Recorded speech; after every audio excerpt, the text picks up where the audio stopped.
Welcome to The Explainer. Today, we are diving deep into a really fascinating puzzle happening right now in the gold market.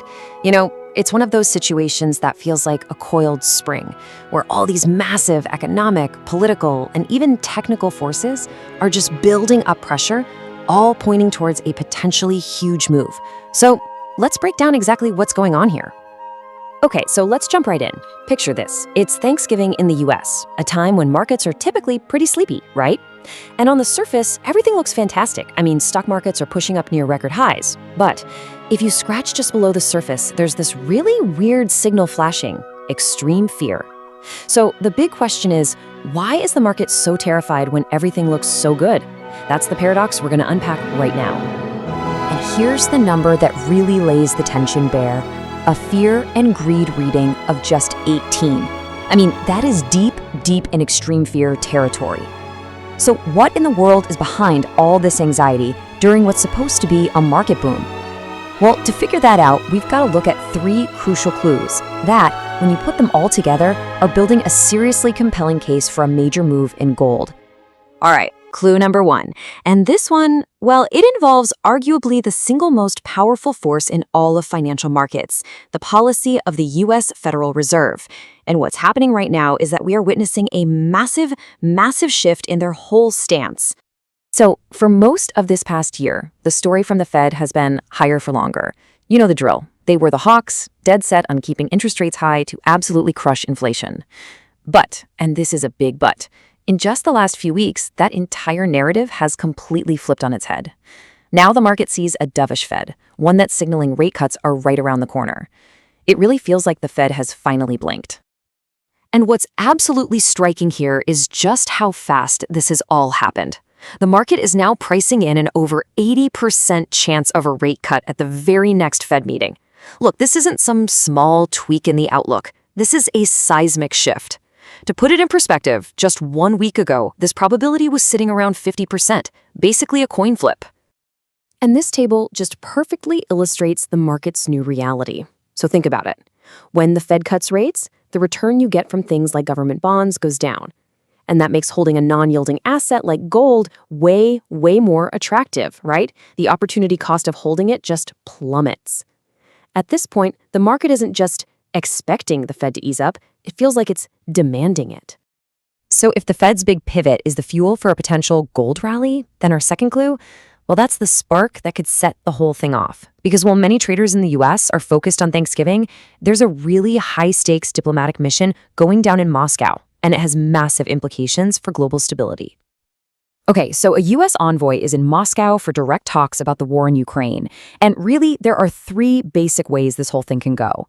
First, there's the long shot, a grand bargain, a peace deal. That would probably cause a temporary dip in gold as that fear trade unwinds. But the two more likely outcomes are either a total diplomatic failure, which would be super bullish for gold, or a frozen conflict. And here's the key takeaway. Even the most probable outcome, this state of ambiguity and lingering tension, is still fundamentally good for gold because it keeps that safe haven demand alive and well. Okay, so we've got a dovish Fed on one side and a tense geopolitical powder keg on the other. The next logical question is, who's acting on this information? It's time to follow the money, because some of the biggest players in the world, the real smart money, are making some very significant moves. And this quote, it just nails it. They're calling central banks conviction buyers. This isn't about chasing a quick buck. We're talking about a major, long-term strategic shift. You have entire nations, especially in Asia and the Middle East, actively moving their reserves away from the US dollar and into physical gold. The demand is price inelastic, which is just a fancy way of saying they're going to keep buying for strategic reasons, whether gold is at $2,000 or $4,000. And we are not talking about a small trickle of buying here. We're talking about 64 tons in a single month. That is a tidal wave of demand. And it creates this classic economic squeeze, right? You've got these massive, relentless buyers on one side, and on the other side, you've got miners who are finding it harder and harder to pull new gold out of the ground.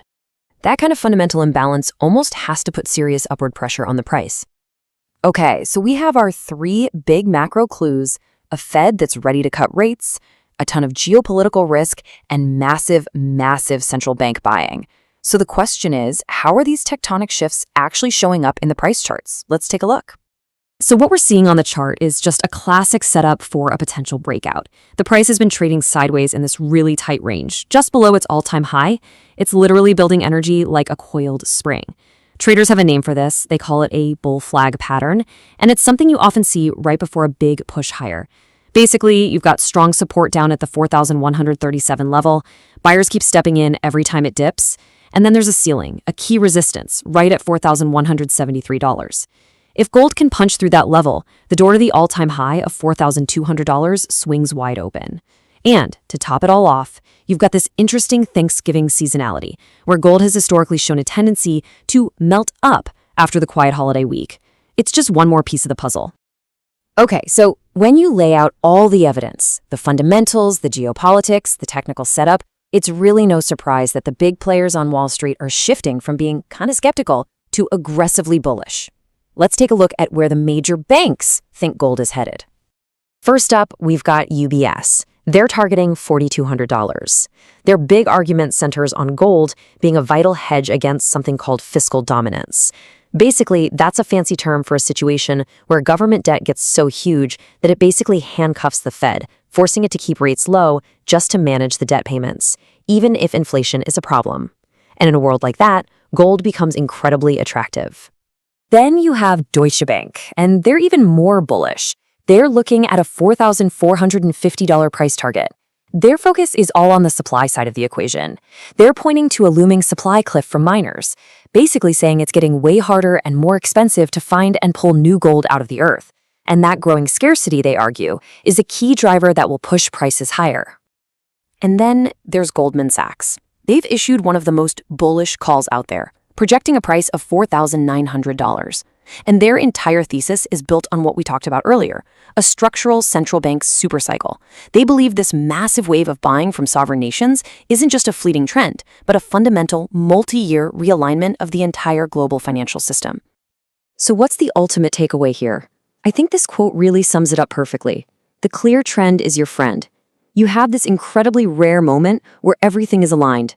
The fundamentals with a dovish Fed and a breaking dollar, the geopolitical powder keg, and a technical chart that is just screaming consolidation before continuation.